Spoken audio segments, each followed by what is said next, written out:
Hello student, आज हम लोग यूपी बोर्ड क्लास 10th के हिंदी विषय का अध्ययन करेंगे, जिसमें हम लोग धनुष भंग और वन पथ का अध्ययन करेंगे। जिसमें प्रभु श्री राम के धनुष मतलब शादी जब होता है माता सीता का, तो उसमें ये शर्त रखी गई रहती है कि जो धनुष तोड़ेगा उन्हीं से ही माता सीता का विवाह होगा। और वन पथ पर जब इनका विवाह हो जाता है तो उन्हें वन पथ जाना पड़ता है, जो 14 वर्ष का वनवास होता है, उसका भी हम लोग इसमें अध्ययन करेंगे। ठीक है, तो धनुष भंग और वन पथ गमन पर इसे लिखने वाले कौन है? गोस्वामी तुलसीदास। मतलब इस लेसन को गोस्वामी तुलसीदास ने लिखा है। ठीक है, धनुष भंग जब एग्जाम में आएगा कि धनुष भंग किसने लिखा है बहुविकल्पी में, तो आप लोग यही बताएंगे कि गोस्वामी तुलसीदास ने लिखा है। ठीक है, इसका है पद। उदित दय गिरी मंच पर रघुबर बाल पतंग, बिकसे संत सरोज सब हर से लोचन सिंह। हर से मतलब आंखों में, आंख में खुशी, आंखों में खुशी दिखना। ठीक है, निर्पही केरी आशा निशी नाशी बचन नखत अवली न प्रकाशी, भय मणि मपीह कुमुद सकुचाने कपटी भूप उलुक लुकाने। उलुक लुकाने मतलब उल्लू और लुकाने मतलब छुपना। ठीक है, भय विशोक कोक मुनि देवा बर सही, सुमन जना वही सेवा गुरुपद बंदी सहित अनुरागा राम मुनि नहम सन आयुष मांगा, सहज ही चले सकल जग स्वामी। सकल क्या होता है? सकल मतलब क्या होता है? चेहरा। ठीक है, चेहरा मतलब सकल। मंत मंजुबर कुंजर गामी चलत राम सब पूर नर नारी, पुलुक पुरी तन भय सुखारी, बंदी पितर सुर सुकृत सभारे, जो कुछ पुण्य प्रभाव हमारे, सो शिव धनुष मिनाल की नाई, तो रहु राम गणेश गोसाई। ठीक है, तब इसमें यहाँ पे इस पद में श्री राम जो धनुष तोड़ने वाले हैं उसी का पूरा वर्णन किया गया है। उसी को मतलब गोस्वामी तुलसीदास अपने मन में और विचारों में सोच कर करे उसका वर्णन अपने शब्दों में कर रहे हैं। ये 2017 में आया है, 19 में आया और 22 में आया है, और ये 6 नंबर का आता है। ठीक है, देख लीजिए। तुलसीदास जी कहते हैं कि जब श्री राम स्वयंवर सभा में गुरु विश्वामित्र की आज्ञा प्राप्त करके धनुष भंग के लिए मंच से उठे, मतलब कई धनुर्धर, कई वीर पुरुष वहाँ आए उस धनुष को उठाने के लिए और तोड़ने के लिए, लेकिन वहाँ पे कोई तो छू नहीं पा रहा था, कोई तो उठा ही नहीं पा रहा था, इतनी उस धनुष में पावर था। लेकिन जब माता सीता जब छोटी थी तो वो छोटे ही में ही उस धनुष को एक हाथ से उठा लेती थी, लेकिन वहाँ पे इतने वीर पुरुष आने पर भी उस धनुष को नहीं उठा पा रहे थे। आइए पढ़ते इसके आगे क्या हुआ। तो उनकी शोभा ऐसी प्रतीत हो रही थी जैसे मंच रूपी उदयाचाल पर्वत पर श्री राम रूपी बाल सूर्य का उदय हो, जिसे देखकर संत रूपी कमल पुष्प खिल उठे हों। मतलब श्री राम को देखकर क्या हुआ है? कमल जो रूप है, कमल के समान जो रूप है वो खिला हुआ हो रहा है। ठीक है, उनके नेत्र रूपी भौरे प्रसन्न हो गए। अर्थात जब श्री राम मंच से खड़े हुए तो उस समय स्वयंवर सभा में उपस्थित सभी जन हर्षित हो गए। मतलब कि उसके पहले जितने लोग भी आ रहे थे उन्हें देखकर कि वहाँ के लोगों के वहाँ की जनता को प्रसन्नता का अनुभव नहीं हुआ, लेकिन श्री राम के उठते ही वहाँ के जनता में और जितने भी गुरु थे उन लोगों के मन में प्रसन्नता का भाव उत्पन्न होने लगा। ठीक है, जब श्री राम धनुष भंग के लिए मंच से उठे तो स्वयंवर सभा में उपस्थित राजाओं की सीता को प्राप्त करने की मनोकामना नष्ट हो गई। मतलब जब श्री राम स्वयंवर सभा में उठे तो जितने भी वहाँ राजा जो आए थे विवाह के लिए, उनकी जो मनोकामना थी वो सभी क्या हो गई? नष्ट हो गई। ठीक है, तथा उनके वचन रूपी तारों का समूह चमकना बंद हो गया, अर्थात वे सभी मौन हो गए। मतलब उन लोगों ने वचन जो लिया होगा अपने माता पिता से या अपनी जनता से कहा होगा वहाँ के राजाओं ने कि हाँ हम जाएंगे सीता से विवाह करेंगे, उन लोगों का क्या हो गया? सब वचन टूट गया है। ठीक है, वहाँ जो अभिमानी कुमुद रूपी राजा थे वे सकुचाने लगे तथा श्री राम रूपी सूर्य को देखकर मुरझा गए। ठीक है, श्री राम रूपी मुख को देखकर वो मुरझा गए। मतलब श्री राम का मुख ऐसा था जैसे कि क्या नाम है कि उनके तेज और स्वरूप को देखकर वहाँ जितने भी राजा थे वो मुरझा गए कि अब क्या होगा। ठीक है, कपटी रूपी उल्लू की तरह छिप गए।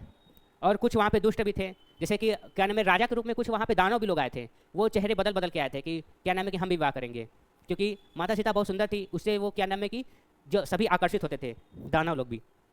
जिस प्रकार रात होने पर चकवा चकवी अपने बिरछों के कारण शोक में डूब जाते हैं, उसी प्रकार सभा में उपस्थित मुनि देवता रूपी चकवे भी जो शोक में डूब गए थे उनका दुख समाप्त हो गया। वे फूलों की वर्षा करके अपनी खुशी और सेवा का अनुग्रह प्रकट करने लगे। इसके बाद समस्त चर अचर संसार के स्वामी श्री राम प्रेम पूर्वक अपने गुरु विश्वामित्र की चरणों की वंदना कर तथा अन्य मुनियों की आज्ञा प्राप्त करके सुंदर मत वाले हाथी की भांति मस्त चाल से धनुष की ओर स्वाभाविक रूप से बढ़े। ठीक है, मतलब कि जितने भी वहाँ गुरु थे उन लोगों से प्रार्थना की, प्रार्थना करने के बाद उन लोग का आज्ञा लिया, आज्ञा लेने के बाद वो श्री राम जो धनुष के लिए उठे। ठीक है, जिससे वहाँ पे जो उनके पर जो देखकर वो हर्षित हो रहे थे, और जो दुखी थे वो दुखी हो रहे थे कि अब हमारा चांस नहीं आएगा, हम लोग उठा नहीं पाए, अब हमें शादी नहीं हो पाएगी। ये सब देख के जो दुखी होने वाले थे दुखी हो रहे थे और जो हर्षित होने वाले थे हर्षित हो रहे थे। ठीक है, श्री राम के धनुष की ओर बढ़ते ही जनकपुरी के सभी नर नारी सुख का अनुभव करते हुए आनंदित हो उठे। मतलब जैसे ही श्री राम वहाँ से उठते हुए धनुष की ओर बढ़ने लगे तो जितने भी वहाँ पे नर नारी थे वो सभी क्या हो गए, हर्षित हो गए। मतलब उनके अंदर खुशी और उत्साह का भाव आने लगा ढेर सारा, ठीक है, जिससे उनका शरीर रोमांच से भर गया। ठीक है, सभी लोगों का शरीर क्या हुआ, रोमांच से भर गया। जनकपुरी के नर नारियों ने अपने पूर्वजों तथा देवताओं की वंदना कर अपने पुण्यों का स्मरण किया। ठीक है, जनकपुरी के जो नर नारी थे अपने पूर्वज मतलब क्या होता है, जो हमारे दादा परदादा रहे हों, उनकी पीढ़ी पहली के रहे हों, वो क्या होते हैं, पूर्वज होते हैं। पूर्वज और देवताओं की वंदना कर उनके पुण्यों का स्मरण करने लगे। मतलब ये सब देख करके जनकपुर के नर नारी बहुत आनंदित हो रहे थे और अपने गुरुजन का और अपने पूर्वजनों का क्या नाम है कि स्मरण करने लगे कि बहुत अच्छा हो रहा है। ठीक है, कि यदि हमारे द्वारा किए गए पुण्य का तनिक भी प्रभाव हो तो हे गणेश गौसाई श्री राम इस शिव धनुष को कमल की नाल के समान सहजता ही तोड़ डालें। ठीक है, मतलब वहाँ पे यहाँ पे कई लोग आए, कुछ उठा नहीं पा रहे थे, इतने दम लगा रहे थे, खूब दम लगा रहे थे, लेकिन उठ ही नहीं रहा था। ठीक है, लेकिन श्री राम आराम से आए, उठाए आराम से और आराम से धनुष तोड़ डाले। ठीक है, शिव धनुष जो था वो आराम से तोड़ डाले, जबकि कोई और उठा ही नहीं पा रहा था। उसको एक चढ़ाने वाला होता है, उस पर बांधने वाला, उसको बनाते समय उसी समय टूट जाता है उनसे। ठीक है, उसी समय क्या आ जाते हैं, उसी समय आ जाते हैं विश्वामित्र। फिर आगे देखिए, पढ़ते हैं। राम ही प्रेम समेत लखी सकीन समीप बौलाई, सीता मातु स्नेह बस वचन कही बिखलाई। बिखलाई मतलब दुख से रिलेटेड है, दुख या कष्ट से बात कर रहा है। ठीक, सखी सबको तु कोई देख निहारे, जेऊ कहावत तिहु हमारे, को न बुझाई कही गुरु पाई। बुझाई मतलब कि जैसे कि बूझना मतलब कि उसके बारे में बताना। जैसे कोई क्वेश्चन है, प्रश्न है, उसका उत्तर, उसी को क्या कहते हैं, बूझना, कि तुम अपने आप अनुभव करके उसका आंसर दो। ठीक है, ए बालक असि हट भली नाही, रावण बाण छुआ नहीं चापा, हारे सकल भूप करी दापा, सो धनुराज कुंवर कर देही, बाल मराल लकी मंदर लेही। ठीक है, इसका व्याख्या देखते हैं। सीता जी की माता श्री राम के सुंदर व कोमल रूप पर अत्यंत मुग्ध हो गई है। मतलब माता सीता की जो माता है वो श्री राम को देखकर क्या हो गई है, अत्यंत प्रसन्न हो गई है या आनंदित हो गई है। ठीक है, वह अपनी सखियों से को अपने पास बुलाकर स्नेहपूर्वक विलाप करती हुई कहने लगी कि उनकी मनोकामना भी यही है। मतलब उनकी भी क्या थी, माता सीता की माता की भी मनोकामना क्या थी, यही थी कि श्री राम की शादी सीता से हो जाए। ठीक है, इसका वो विलाप करती है अपने सखियों के साथ। कहने लगी कि उनकी मनोकामना यही है कि सीता जी का विवाह राम के साथ हो जाए। सीता जी की माता अपनी सखियों से कहती है कि हे सखी, जो लोग हमारे हितैषी कहलाते हैं वे सभी तमाशा देखने वाले हैं। मतलब कह रहे हैं कि जो हमारे हितैषी बने रहते हैं, जैसे कुछ दोस्त लोग होते हैं कि हाँ बहुत अच्छे बने रहते हैं, लेकिन समय पर वो हमारे काम नहीं रहते, कि वो बनते हैं कि हमारे सामने कि हम आपके हितैषी हैं, लेकिन वो हितैषी नहीं रहते। जब हम लोग का काम पड़ता है तो वो उस समय हट जाते हैं। तो वही चीज़ यहाँ पे बता रही हैं सखियों से। ठीक है, क्या इनमें से कोई भी राम के गुरु विश्वामित्र को समझाने के लिए जाएगा कि ये अभी बालक है, इस धनुष को तोड़ने के लिए हठ करना अच्छा नहीं है। मतलब श्री राम को देखकर इतना उन्हें लगता है कि ये एक तो बालक है, इनका कोमल चेहरा, सुंदर चेहरा, उनको चेहरों को देखकर वो अति प्रभावित हो रही हैं कि ये सुंदर बालक जैसे लगने वाले इनको धनुष तोड़ने के लिए हठ न करें, कि वो इतने मुलायम से चेहरे उन्हें वो कैसे तोड़ पाएंगे। इसी का वो वर्णन कर रही हैं अपने सखियों के साथ। ठीक है, कि वहाँ पे विश्वामित्र जो उनको गुरु हैं उनको जाके समझाएं कि उन्हें ना भेजें। ठीक है, अर्थात इस धनुष को बड़े बड़े योद्धा हिला तक नहीं पाए। इस धनुष की कठोरता के कारण रावण और बाणासुर जैसे वीर योद्धा ने इसे छुआ तक नहीं। ठीक है, रावण और बाणासुर भी वहाँ उस विवाह में सम्मिलित हुए थे, क्योंकि वो बुलाया गया था कि क्या नाम है, सभी जितने भी राजा महाराजा हों वो वहाँ पर आएँ और शादी का जो मंच है वहाँ पे प्रस्तुत हो और अपना धनुष उठा के विवाह के लिए। लेकिन उनमें से जितने भी आए रहते हैं कोई भी नहीं उठा पाता है। ठीक है, तो वही उनकी माता सीता उन्हें बता रही है कि इतने इतने महापुरुष और असुर दानव ये लोग आए लेकिन ये नहीं उठा पाए। जबकि रावण क्या होता है, रावण शिव जी का क्या नाम है कि जिस पे रहते हैं कैलाश पर्वत को उठा लेता है। तो ये धनुष क्या था, उसके सामने कुछ नहीं था ना, फिर भी वो धनुष को नहीं उठा पाता है। कोई इन्हें समझाता क्यों नहीं है कि ये हंस का बच्चा कभी मंदराचल पहाड़ उठा सकता है। अर्थात शिव जी के जिस धनुष को शक्तिशाली योद्धा छू नहीं सकते, उसे तोड़ने के लिए विश्वामित्र का श्री राम को आज्ञा देना अनुचित है।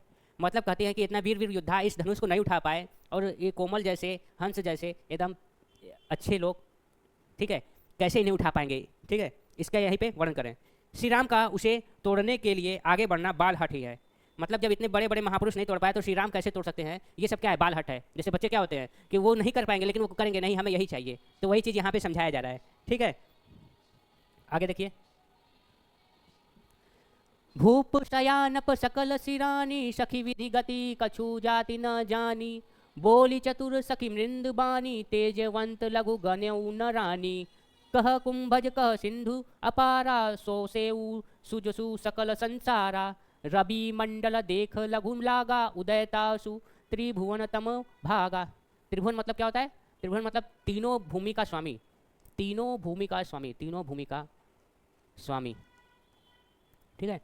दोहा उम मंत्र परम लघु, जासु बस विधि हरिहर सुर सर्व।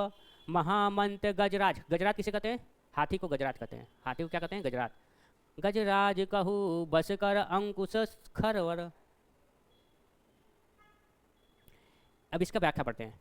एक सखी सीता जी की माता की शंका का निवारण करते हुए मधुर वाणी में कहती है कि, मतलब ये सब शंका उन्हें रहता है, उनकी माता को क्या होता है? शंका होता है कि ये कोमल हृदय वाले हैं, कोमल बॉडी वाले हैं, ये इन्हें कैसे तोड़ पाएंगे। तो उनकी शंका का क्या नाम है, वर्णन यहाँ पे किया गया है। ठीक है, क्या कर रही हैं कि हे रानी तेजवानी, व्यक्ति चाहे उम्र से छोटा हो क्यों ना हो, उसे छोटा नहीं मानना चाहिए। व्यक्ति मतलब कोई जैसा दिखता है वो जरूरी नहीं है कि वैसा हो, कुछ भी हो सकता है ना। जैसे देखन में छोटन लगे घाव करे गंभीर, उसी टाइप से है। भले ही वो लग रहे हैं कि छोटे हैं, युद्ध के लिए तैयार नहीं है, उनके शरीर इस तरीके से नहीं है, लेकिन जब वो उनके रूप को देखा जाएगा या उनकी वीरता को देखेंगे तब समझ में आएगा कि हाँ ये कर सकता था, लेकिन लग नहीं रहा था कि कर पाएगा। ऐसा हम लोग सोचते हैं ना कई बार। कहाँ घड़े से उत्पन्न होने वाले मुनि अगस्त, और कहाँ विस्तृत और अपार समुद्र। ठीक है, मतलब यहाँ कह रही हैं, राम को कह रही हैं कि घड़े से उत्पन्न होने वाले बच्चे के समान कर रही हैं कि ये अभी छोटा ही बच्चे अभी है, और अपार समुद्र के समान कर रही हैं। ठीक है, दोनों में यद्यपि कोई समानता नहीं है, पर मुनि ने अपने पराक्रम से उस अपार समुद्र को सोख लिया था। ठीक है, मतलब मुनि ने क्या किया था, अपने घड़े में ही पूरे समुद्र को सोख लिया था, जबकि घड़े में वो भर नहीं सकता, लेकिन वो बता रहे हैं कि घड़े में ही पूरे समुद्र को सोख लिया था। इस कारण उनका यश संपूर्ण संसार में विद्यमान है। इसलिए उनका यश क्या है, मुनि अगस्त का संपूर्ण संसार में क्या है, विद्यमान है। इसी प्रकार सूर्य का घेरा छोटा सा दिखाई देता है। सूर्य का घेरा क्या होता है, छोटा सा दिखाई देता है, किंतु सूर्य उदित होते ही तीनों लोगों का अंधकार दूर हो जाता है। जैसे सूर्य जब उगता है, शुरुआत में जब सूर्य उगता है सुबह 6 बजे, तो वो क्या होता है, आराम से छोटा सा दिखाई देता है, लेकिन जैसे जैसे वो ऊपर आता है वैसे वैसे उसका रोशनी बढ़ता जाता है। ठीक है, फिर जब शाम होता है तो फिर कम होता है, फिर अगले दिन फिर वही होता है।